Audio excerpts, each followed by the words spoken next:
Lingzun's residence is at the east end of Fian village. It is a small courtyard that has been abandoned for a long time. There are 3 thatched huts and a weeping willow tree. On the side of the courtyard, there is also a vegetable field, which is now full of weeds. As the first place to live after coming to the Ziyao Empire, Lingzun originally planned to clean up and repair this dilapidated courtyard after dawn.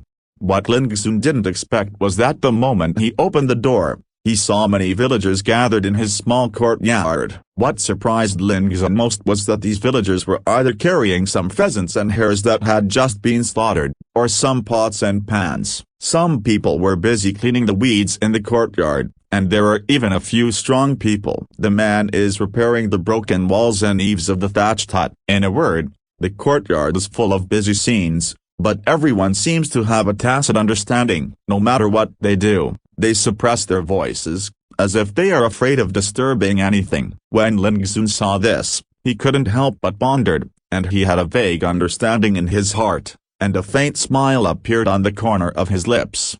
Ah, Brother Lingzun is out. Damn, old Yang too. Lo Tzu said earlier that you should keep your voice quieter, but you'd better wake up Brother Lingzun all of a sudden.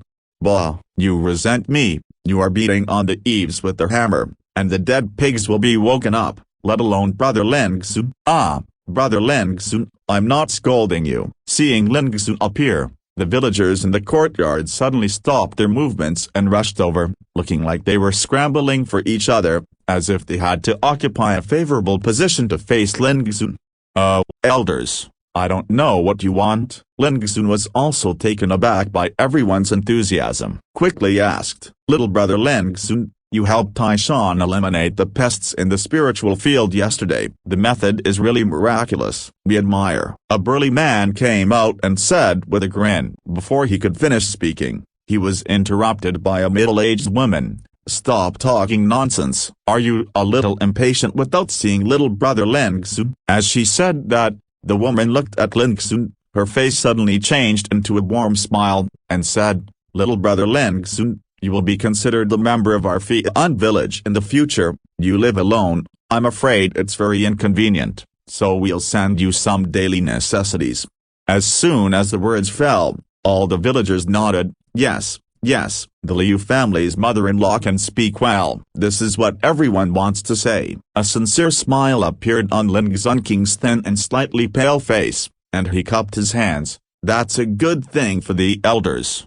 Next, the villagers were not idle, and each and everyone swiftly helped Lingzun clean up the courtyard and place household items. Lingzun originally wanted to help, but was stopped by the grandmother of the Liu family in the crowd. First, he poured hot water and served Lingzun to wash, and then put a bowl of lingu porridge and a large bowl of pickled animal meat, served Lingzun as breakfast. The other party was so enthusiastic that even Lingzun couldn't refuse, so he could only accept it with a smile. During the chat, Lingzun had changed his name and called the other party Aunt Kiao, making the grandmother of the Liu family smile for a while. When Lingzun ate breakfast, the whole dilapidated and desolate courtyard had been completely renewed, the ground was flat and clean, and a layer of bluestone slabs had been laid. The vegetable field in the corner was recultivated and sprinkled with some spiritual vegetable seeds. The 3 thatched huts were renovated, and the golden straw was spread on the eaves in a thick layer, glowing with the blurred luster in the morning light. In the kitchen, pots and pans were arranged in an orderly manner, and strings of dried animal meat and game were hung on the walls. In short, until this time, this dilapidated courtyard has a warm atmosphere suitable for living. Lingzun looked at all this with a smile, and felt a little moved in his heart. This kind of simple and enthusiastic folk customs was something he had never experienced before. Seeing that everything was cleaned up, all the villagers were about to leave. Lingzun seemed to think of something and said, Please wait. Elders. Everyone stood there and looked at Lingzun. Aunt Kiao had a straightforward and neat temperament, and asked directly, What's the matter? What else is missing at home? Just say what you are missing. We will help you get it together. Lingzun smiled and shook his head, and said, Elders, please listen to the younger ones. Everyone has seen what happened yesterday. I, Lingzun, have no other skills, but I still have some means to eliminate the pests in the spiritual field. If every one of you need help,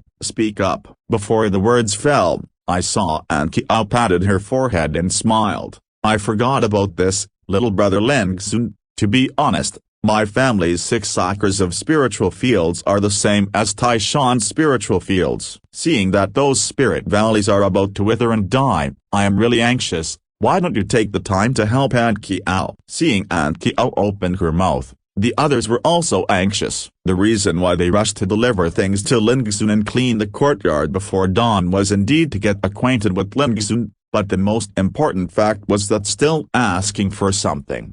Like Taishan, the lingu planted by these villagers has also suffered from insect pests. Seeing that the year's harvest is about to be destroyed, they can't be in a hurry. The appearance of Lingxun undoubtedly gave these villagers a glimpse of the dawn. After all, the scene that happened in the Lingshan of the Taishan family last evening was really too miraculous. A straight golden rainbow rushed into the sky, drawing down the silver moonlight, eliminating the pests in the Lingshan in one fell swoop. All this gave those villagers a kind of feeling. Unprecedented shock. "Little brother Lingxun, that my family's 9 acres of spiritual fields have also been damaged by insects. The situation is very serious. If you can help me with this, I will treat you like a family member." "How serious is the pest damage to my family's spiritual fields?" "Within 7 days, my family's 7 acres of spiritual valleys will be completely destroyed." All of a sudden, the villagers opened their mouths and begged Lingxun,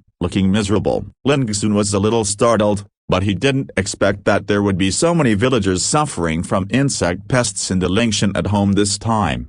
For a while, he couldn't help but be a little indecisive, not knowing who to promise first. According to Lingxun's current ability, he can only engrave one light-inducing spirit pattern in 1 day at most, unless the cultivation base is promoted to the open house level of the 3rd realm of true martial arts. In that case, 1 more light-inducing spirit can be carved every day. Pattern. But it's clearly not possible at the moment. He has been stuck in this realm for 2 years, and he doesn't even know when he will be able to pass the level. How to do? Who should promise first? Looking at the eagerly looking forward eyes of the villagers, Lingxun really had no choice. At this moment, a deep voice sounded. "You all step back." After this matter is discussed by the old man and Lingxun, we will help everyone to solve it one by one. An old and tall figure walked into the small courtyard. It was the village chief Tanran. Lingxun bowed his hands. "Uncle, you're here just in time. The juniors just arrived and are confused about the situation in the village. This matter really needs to be arranged by you." Seeing this, all the villagers immediately understood that Lingxun had agreed, and then it was up to the village chief to make arrangements, so they all left happily. Before long, only Tanran and Lingxun were left in the courtyard. More than 100 years ago, there was also a spirit pattern master living in this small courtyard. At that time, I was only 14 years old. Tanran put his hands on his back and paced to the front of the strong weeping willow tree.